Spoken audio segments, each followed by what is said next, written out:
Bonjour, alors je vais vous faire une présentation sur l'UX versus l'UI. Qu'est-ce que c'est? L'UX c'est le design expérience utilisateur et l'UI c'est l'interface utilisateur. Et il y a un joyeux amalgame qui se fait à chaque fois qu'on parle du UX. Oui, on fait de l'UX, on fait des wireframes ou des zonings, mais c'est pas que ça. Alors l'expérience utilisateur c'est quoi déjà?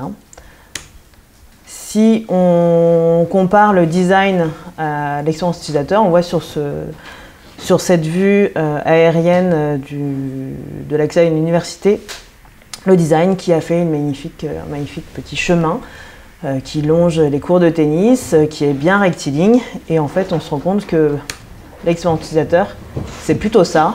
Pourquoi avoir fait ce chemin rectiligne qui ne sert pas à grand-chose si tous les utilisateurs vont passer à travers la pelouse, donc on se rend compte que finalement on n'a pas bien analysé les utilisateurs, qu'est-ce qu'ils allaient faire, qu'est-ce qu'ils allaient préférer comme chemin. Si on prend l'exemple de l'Université de Floride, on voit tout de suite que on est sur un tracé d'un cheminement qui est beaucoup plus finalement humain, qui ressemble plus à ce que pourraient faire des gens allant d'un point à un autre. Plutôt si ça avait été fait par un architecte qui ne se serait pas soucié des utilisateurs, on aurait des trajets très rectilignes. C'est très facile à mettre en place. On peut faire passer des chars. Quand on voit la ville de Berlin, par exemple, où les tracés sont très rectilignes, on se rend compte que ce n'est pas une ville où il est facile de se déplacer et c'est pas très axé utilisateur. Donc l'expérience utilisateur, pour résumer, c'est le ressenti d'un utilisateur dans son utilisation d'un produit, c'est de l'émotion et c'est multicanal, c'est pas que sur le site web, c'est vraiment l'expérience utilisateur d'une marque depuis une boutique, par exemple in situ, ou via la pub, ou en ce qui nous concerne sur un site internet.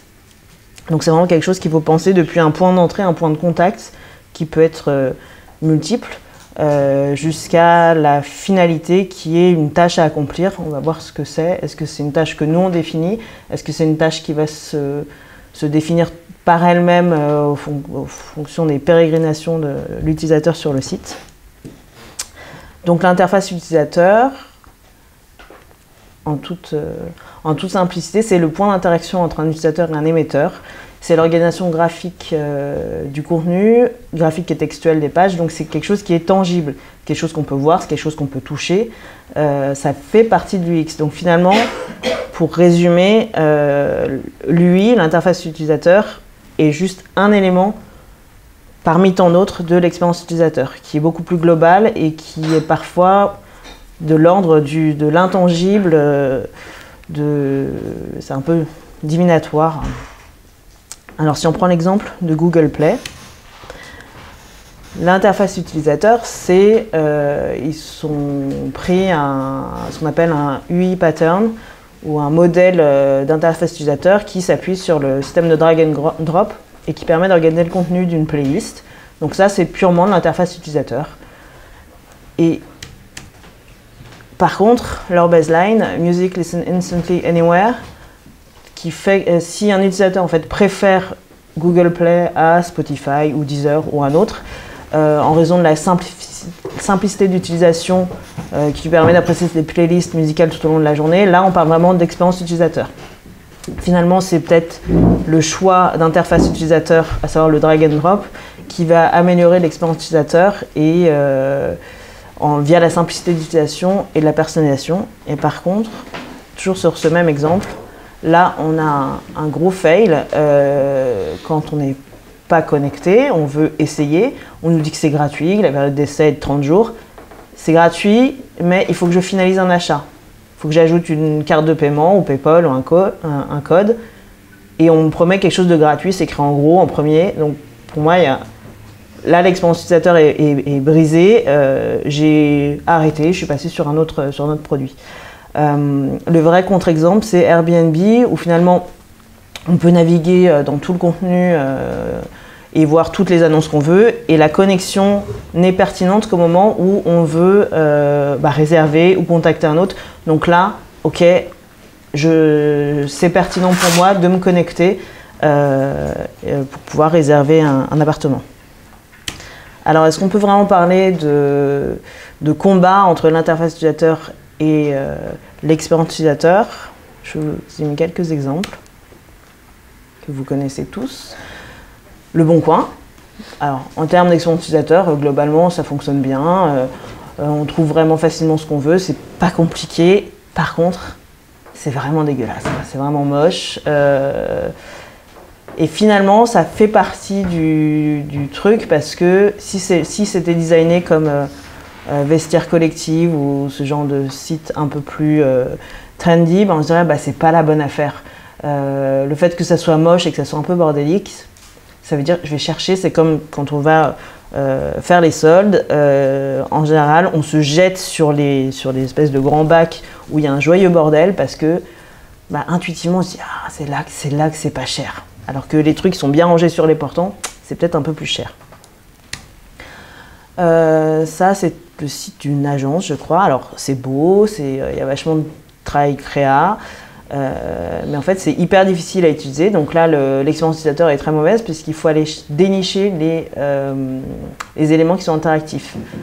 Alors, pour un jeu concours, pour quelque chose une navigation voulue, ok, ça peut fonctionner. Là, en l'état, je vais cliquer sur 3 trucs. Si jamais je me suis trompée, je vais abandonner, je vais passer à autre chose. Parce que je suis feignant. Là, tout le monde en interne reconnaît cette magnifique interface qui est celle de Pidgin. Donc, c'est bas du X, bas du Y, c'est pas ergonomique, c'est pas attractif. Personne n'a jamais réussi, à part les administrateurs réseau, à envoyer un message à tout le monde ou à faire un salon de discussion. Et en fait, on a testé en interne Slack, qui est beau, qui est intuitif. On ne se pose pas de questions finalement, c'est vraiment au service utilisateur parce que envoyer un fichier, c'est les doigts dans le nez. Il y a un système qui permet de garder, épingler les fichiers qu'on a envoyés, de garder les conversations qui sont intéressantes. Je les épingle et je les ai toujours à portée de main. Donc on est vraiment sur quelque chose de facile à utiliser. Et finalement, c'est beau, mais on ne s'en rend même pas compte. Souvent, on remarque ce qui est moche. Et quand on ne le remarque pas, c'est que ça fonctionne. Et sur ce sujet en particulier, on était vraiment dans une démarche, mais sans le savoir, d'expérience utilisateur, puisqu'on a testé. On a testé en interne, on a fait bon, on va conjointement garder Pidgin et Slack. On va voir comment les utilisateurs réagissent, quels sont les retours. Et bon, là, c'était foncièrement positif, donc c'est approuvé. Pour faire le distinguo entre l'UX et l'UX tel qu'il se définit et l'UX tel qu'il est vu, et souvent les clients disent ah oui, vous faites des wireframes, vous faites de l'UX. On voit qu'il y a il y a clairement un déséquilibre. L'UX, ça part des études de terrain, des interviews utilisateurs, des tests utilisateurs, on collecte et on analyse des statistiques. Donc c'est surtout de la conception et des tests. La création de personnages, je vais revenir sur certaines notions après. Le design produit, les descriptions des besoins qui aboutissent aux spécifications fonctionnelles, un graphique, le design d'interaction, l'architecture de l'information. Là, la blague, c'est que j'ai laissé en anglais aussi Information Architecture, l'utilisabilité, le prototypage, donc wireframe, mais plutôt dynamique, in situ, que ça soit sur, par exemple, des outils comme InVision ou même Webflow, où on peut faire des mini-sites internet où on ne va pas se soucier du graphisme, on va faire quelque chose qui sera juste fonctionnel, mais au moins on pourra tester les interactions, comment est-ce que ça vit sur, si c'est quelque chose qui est responsive, comment ça vit depuis la version desktop jusqu'à la version mobile. Le design d'interface, la création de la taxonomie, la terminologie, la conception-rédaction. L'édito est hyper important dans l'UX. On va absolument pas dire les mêmes choses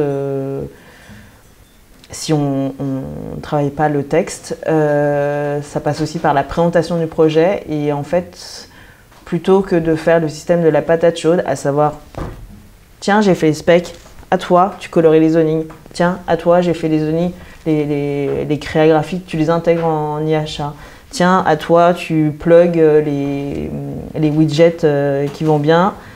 eh ben, on se rend compte qu'on a besoin d'une étroite collaboration avec les développeurs, que ce soit en front ou en back, avec les chefs de projet bien entendu, avec le client. Et chez le client, il faut savoir qui sont les parties prenantes. Faut arriver à lui faire comprendre qu'on ne fait pas un produit pour lui faire plaisir à lui, mais c'est l'utilisateur final. J'ai un très bon exemple qui arrive incessamment sous peu à vous montrer et qui va vous rappeler bien des projets. Il y a l'orchestration du brainstorm aussi, ça souvent on ne le fait pas. On ne fait pas parce qu'on n'a pas le temps, on n'y pense pas. Et au final, on va faire un produit qui va, alors avec un peu de chance, il va être pas trop mal, il va faire le job, mais il va rarement être un produit ad hoc vraiment pour tel type d'utilisateur. Et ce qu'on peut donc reprocher, c'est de faire ah oui, finalement c'est un template, quoi. Ok, on a mis un slideshow là, on a mis un pavé sur l'actu et puis un pavé réseaux sociaux et puis on est bien content, mais ok, j'aurais pu le faire pour l'entreprise X ou l'entreprise Y, c'est la même chose, on a juste changé les couleurs et voilà. Et l'évangélisme, c'est quoi? C'est de faire passer le mot, ce que je suis en train d'essayer de faire pour faire changer les choses. Et finalement, l'UX, souvent les gens disent « Voilà, vous faites du prototypage, donc wireframe, statique, et le design d'interface. » Alors, ça c'est un petit exemple. Donc, pour résumer, l'interface utilisateur, donc UI, c'est au service de l'expérience utilisateur. C'est le résultat d'une conception centrée utilisateur. D'un côté, on a la traditionnelle bouteille de ketchup Heinz, très belle, mais il y a même des vidéos qui ont été faites sur comment aller déloger le ketchup qui est tout au fond. Est-ce qu'il faut taper comme ça? Est-ce qu'il faut le secouer en le fermant? Enfin, voilà. Et au final, ça va être un petit peu moins beau. Celui qui est en plastique, c'est pas très écolo, mais l'expérience a designé le produit. Alors, connaître ses utilisateurs, à quoi ça sert? Ça sert à répondre aux attentes des utilisateurs. Donc, d'un côté, on a ce que le client, donc c'était une université, voulait mettre sur son site. Mettez un beau slideshow, bien gros, avec des photos, parce qu'on a investi, c'est très beau. Mettez des news. Il y a des événements aussi, c'est très important, des événements. Les communiqués de presse. Allez, bam, on balance. Le président est important, vous me le mettez, le tour virtuel, etc. Et de l'autre côté, c'est ce que les gens cherchaient vraiment, des trucs hyper pratico-pratiques. Ils cherchent des téléphones, des emails, des adresses, comment s'inscrire, le calendrier académique, finalement, les événements, ils s'en foutent. Hein. Les téléphones, voilà. C'est vraiment des choses hyper pratico-pratiques. Et comment se garer, le parking. Est-ce qu'on y aurait pensé, nous, en tant que client? Non, parce que on sait comment se garer, mais on ne s'est pas du tout mis à la place de l'utilisateur. Et le seul élément sur lequel il se retrouve, c'est le nom complet de l'école. Voilà. Donc on voit qu'il y a clairement une dichotomie entre ce qu'ils attendent, d'un côté les utilisateurs, et ce que le client veut montrer. Et par exemple, le président n'aime pas le vert. Vous ne mettez pas de vert sur la home, surtout pas, il n'aime pas le vert.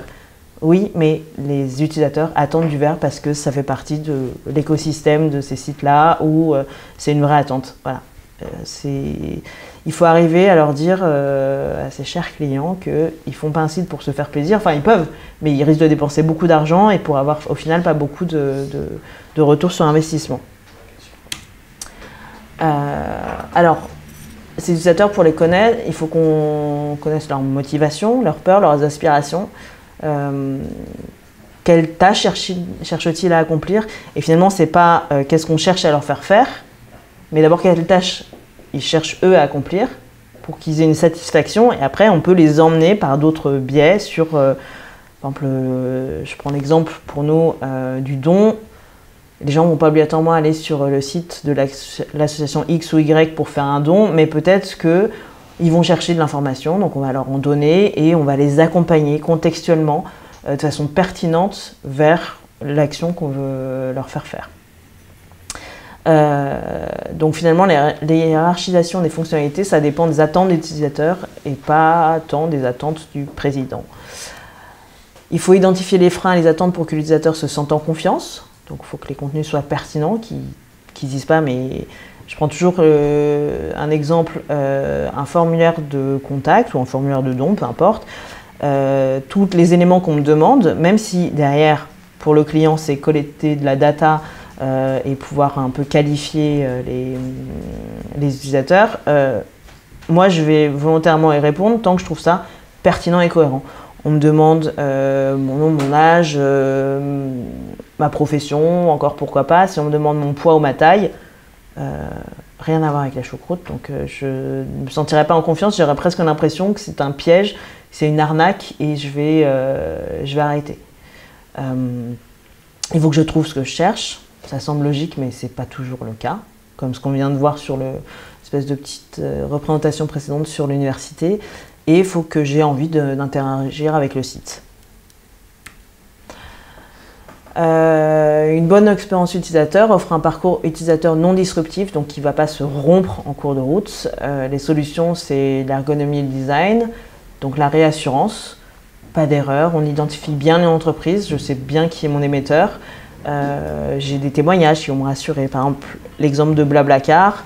On va trouver tout de suite sur la home des témoignages de gens qui disent oh, c'est vraiment super, n'ayez aucune crainte, parce que finalement la première crainte qu'on va avoir dans le covoiturage c'est mais est-ce que je vais être obligé de parler, est-ce que je peux avoir confiance dans les conducteurs, qu'est-ce qui se passe en cas d'accident, qu'est-ce qui se passe en cas de retard, etc. On a des témoignages, on se dit ok, il y a d'autres gens qui ont testé. C'est un peu le truc du mouton, quand on voit que tout le monde regarde à un endroit, ah, ça doit être intéressant, moi aussi j'y vais. Efficace, ça semble logique, mais il faut que je trouve intuitivement et facilement les informations recherchées, ou qu'on me suggère celles qui pourraient m'intéresser. Facilité d'utilisation sur le processus de commande fluide, le processus de commande pour une boutique en ligne, il faut que ça soit fluide. Je prends un exemple testé dernièrement sur monoprix.fr. Qui a refait son site mode qui est hyper beau, c'est super, mais je me suis connectée, donc j'ai rempli mon panier et au dernier moment je me dis ah merde, je sais plus quelle taille j'ai pris, ou je veux vérifier si le petit pyjama en taille 3 ans est vraiment joli. Et bien sur mon panier, je ne peux plus, une fois que je suis rentrée dans le tunnel du panier, si je veux cliquer sur la petite vignette pour le voir en grand, je peux pas, donc je suis obligée d'abandonner, de revenir à l'étape précédente. Et là, ça me vide mon panier. Et là, j'ai les boules. Parce qu'il faut que j'aille rechercher tous les produits qui, entre-temps, sont plus sauvegardés dans mon panier. Donc, ils ont peut-être été achetés par une autre maman compulsive. Et finalement, je peux abandonner. Et responsive, c'est la capacité à s'adapter aux différents terminaux utilisés par les utilisateurs. Je vais commencer une tâche sur mon mobile. Je vais la continuer en desktop, je rentre chez moi, finalement je reprends ce que j'étais en train de faire sur une tablette. Il faut que ça soit cohérent et que je retrouve mes petits. Donc sur le côté, on a la pyramide d'optimisation, on part du fonctionnel. En fait, tant qu'on n'a pas rempli la base, à savoir fonctionnel, on ne peut pas passer sur quelque chose qui est accessible, utilisable, intuitif et persuasif. Ce sont toutes les étapes à remplir pour amener le prospect ou l'utilisateur à la tâche à laquelle on veut l'amener. Alors, vous me direz pourquoi l'UX. Finalement, on en fait intrinsèquement dans nos... Enfin, c'est pas quelque chose de complètement nouveau quand on fait nos gestions de projet, quand on fait nos briefs. Bien entendu qu'on prend en compte les utilisateurs. Ça vient pas d'arriver, ça vient pas de débarquer, ça n'a pas révolutionné, mais ça remet une méthodologie en place qu'on a peut-être un peu oubliée, parce qu'on n'a pas le temps, parce qu'on n'a pas les charges, parce qu'on pense que c'est inné, mais pas tant que ça. Et il faut pouvoir le défendre, si jamais il faut le vendre aux utilisateurs, aux clients. Il faut leur dire, l'UX, alors il y a des études qui sont parues, qui disent que chaque dollar investi dans l'UX, en retour sur investissement, ça en amène 100. Il y a des exemples d'IBM, d'Amazon, de McAfee, donc c'est pas les derniers des crétins, je pense, qui investissent là-dedans. Comment ils s'en sont rendus compte, parce que ça se mesure, la satisfaction client, c'est pas quelque chose de « ah oui, a priori, ils sont contents », ça se mesure en termes de data. Les utilisateurs vont pas abandonner leur panier, comme moi j'aurais pu faire sur monoprix.fr. il va y avoir des gens qui vont... une augmentation des utilisateurs via le bouche à oreille, via le partage sur les réseaux sociaux. Et au final, une augmentation des profits, souvent en termes de e-commerce. Donc les bénéfices de l'expérience utilisateur, ça augmente les ventes et les revenus. Ça réduit les temps et les coûts de développement parce qu'en amont, on aura beaucoup plus borné les périmètres, on aura testé. Donc on ne va pas finalement arriver sur un produit fini en prod et se dire « Ah mince, ça ne marche pas, bon tant pis, on fera ça sur la maintenance ». Finalement, on a testé en amont, on aura pris un petit peu plus de temps en amont, mais finalement, tout va découler assez logiquement et il va fonctionner. On sera sur un produit viable, avec peut-être un peu moins d'artifice, mais finalement, ça sera plus focalisé sur des choses importantes qui transforment vraiment. On va aussi diminuer les coûts de formation et de support technique. C'est plus simple à utiliser, c'est plus logique. Donc on augmente la satisfaction client, ce sont des choses qui se mesurent, et on augmente la productivité. La méthodologie UX. Alors ça résume très bien la métaphore de l'iceberg. On voit qu'en haut, alors on ne voit pas très bien sur l'écran, mais en surface, il y a le design visuel et il y a tout ce qui est en dessous. Ça va de la stratégie, donc on part vraiment de la conception de ce qu'il y a de plus abstrait, les objectifs du site, les besoins utilisateurs. D'un côté, on va avoir la discrimination du contenu et les spécifications fonctionnelles, c'est finalement le scope, ça va pouvoir permettre de définir le périmètre. La structure, le design d'interaction, l'architecture de l'information. Les squelettes, c'est le design d'information, d'interface, de navigation, le wireframe. Et la couche finale, c'est le design visuel. Donc on voit que c'est vraiment un élément, c'est un élément final et lui n'est pas l'UX. Alors, comment est-ce qu'on fait pour rencontrer ces utilisateurs? Soit on les rencontre vraiment en one-to-one, soit en focus group, avec les biais pour chacun des interviews utilisateurs. Quand je suis face à quelqu'un, il peut être un peu timide, ça peut être un peu impressionnant, mais en même temps, a priori, il va dire ce qu'il pense. Quand on est dans un focus group, il y a toujours un leader et des gens qui vont suivre, qui vont dire « Ah oui, il a raison », et qui vont suivre ce qu'a dit le leader, des gens qui sont plus timides. Donc voilà, sur chacun des systèmes d'interview utilisateur, il faut faire bien attention aux biais. Et on n'a pas toujours le temps à consacrer aux interviews, parce qu'il faut les rencontrer, il faut trouver un endroit, il faut les mettre en confiance. On a travaillé récemment pour un appel d'offres, on a fait un petit questionnaire via Google Forms, on a récupéré les données dans un tableau Excel, donc ça c'est bien, mais en même temps on peut pas, une fois que les utilisateurs ont répondu, on ne peut pas rebondir sur ce qu'ils sont en train de raconter, on doit se contenter de données assez brutes. Ces données, après, on les analyse, on en fait des diagrammes pour permettre de dégager des grandes tendances. Et on peut incarner les utilisateurs via des personas. Alors les personas, c'est les incarnations fictives des différents publics cibles, se basant sur les interviews utilisateurs. La plupart du temps, quand on demande à un client de remplir un brief CREA et lui dire quelles sont vos cibles, alors on a le grand public, on a les experts, on a les partenaires aussi, on a les financeurs, les journalistes, c'est très important. Et on se retrouve avec tout le monde et au même rang, et finalement on ne sait pas trop ce qu'ils cherchent. Ok, les experts, très bien, ils sont importants, mais qu'est-ce qu'ils vont chercher dans votre site? Le grand public, idem, qu'est-ce qu'ils viennent chercher? Comment est-ce qu'ils vont retrouver leurs petits?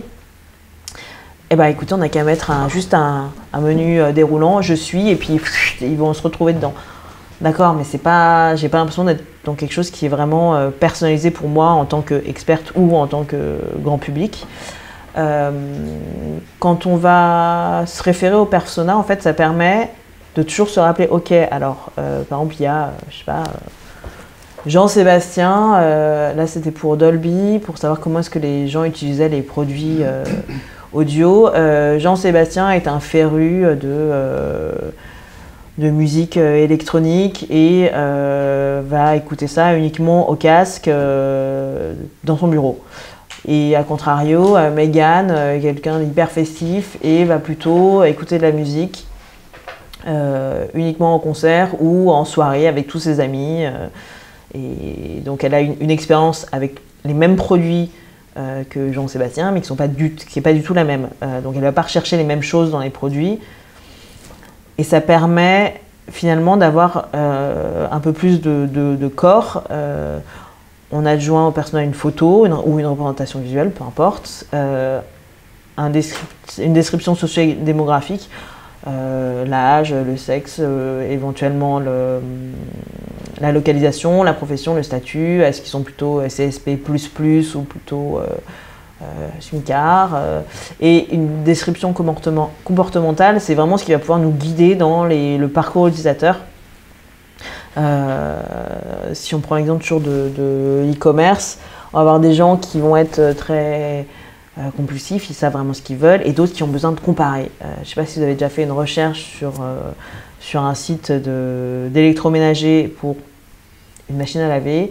On a toujours besoin de comparer entre le lave-linge Samsung Bidule Muche versus le lave-linge Samsung Bidule Muche 3. Et maintenant, il y a pas mal de sites, entre autres Boulanger, je crois, qui permet de sélectionner plusieurs fiches et d'avoir un tableau récap qui compare le niveau sonore, par exemple, ou le niveau de consommation énergétique, ou le label qualité X ou Y. On a besoin de comparer. Et d'autres gens vont se dire, non, moi je sais exactement, je veux telle machine. Donc, il faut pouvoir accompagner les différents types de publics.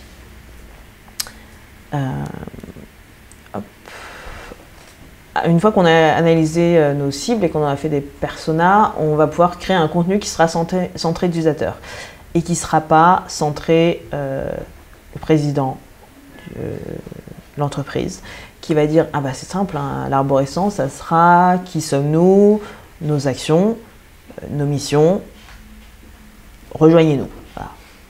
Mais finalement, ça, je peux le prendre pour Coca-Cola comme pour le syndicat des pompiers volontaires ou n'importe quoi. Ça n'a aucune substance.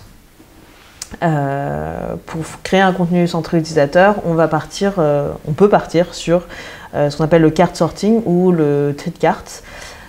C'est l'organisation ou le regroupement logique de termes, de concepts, de mots-clés, d'actions vus par les utilisateurs. En fait, on se met en groupe et on va balancer tous les termes qui nous font penser à telle ou telle entreprise.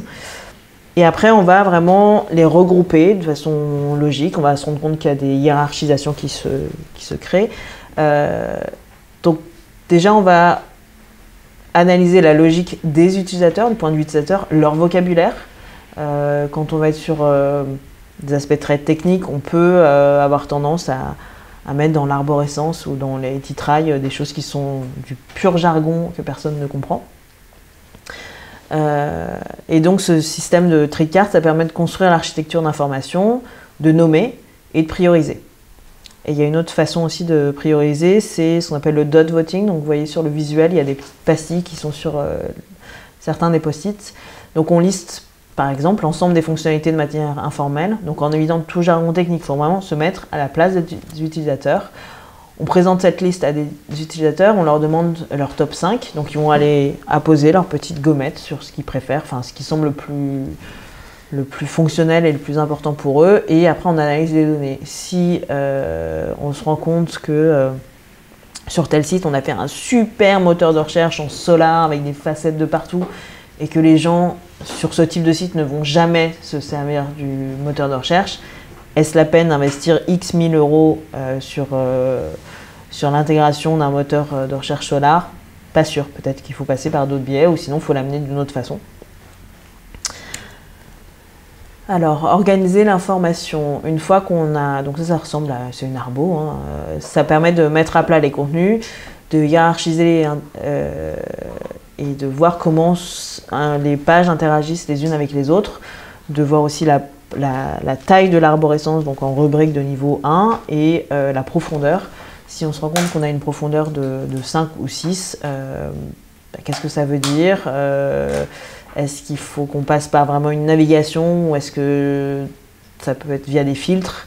Est-ce qu'on ne peut pas repenser le contenu? Souvent, on a tendance à vouloir mettre trop de contenu sur Internet, sur un site web, Et je pense que les données, les analytics Google peuvent nous prouver que les contenus de niveau 5 ou 6 ne sont pas très cliqués, ou via X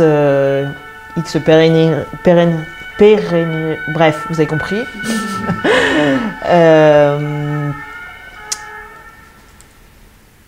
Ensuite, on schématise l'interface, donc ça c'est a priori ce qu'on sait faire, c'est du wireframing, on hiérarchise l'information, on fait le design de la navigation et de l'interface. Et ça c'est quelque chose qu'on oublie souvent et qu'on va finalement tester que lors de la recette interne, c'est avec le biais du « je suis la personne qui a fait le site, donc je connais le site, donc je sais exactement où cliquer », c'est le parcours utilisateur. Eh ben, lâchons un utilisateur sur le site et voyons comment est-ce qu'il interagit avec. C'est vraiment le parcours utilisateur, c'est l'interaction de l'utilisateur avec certaines pages. Il ne va pas aller partout. Il ne va pas obligatoirement passer par la home. Peut-être qu'il va arriver par une recherche Google et qu'il va arriver sur une rubrique de niveau 3. Et finalement, cet utilisateur, il vient pour accomplir une tâche qui soit est définie, soit il va la créer en cours de navigation.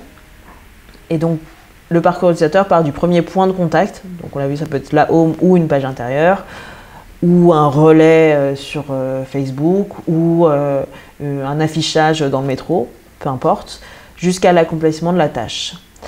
Et ça se base sur ce qu'on appelle les user stories. Ce sont des descriptions très courtes d'un besoin utilisateur. En tant que mère de famille, je veux habiller mes enfants pour pas cher dans le but de faire des économies sur monoprix.fr. C'est aussi bête que ça, mais ça, souvent, on oublie. Ça permet de tester la structuration du site, ça fait ressortir tout de suite les écueils de conception avant que ça devienne des bugs et donc que ça soit critique en termes de temps, en termes de charge, que ça coûte cher et que ça oblige à défaire le fil trop loin finalement. Bah, c'est se poser pendant une réunion de 3 heures.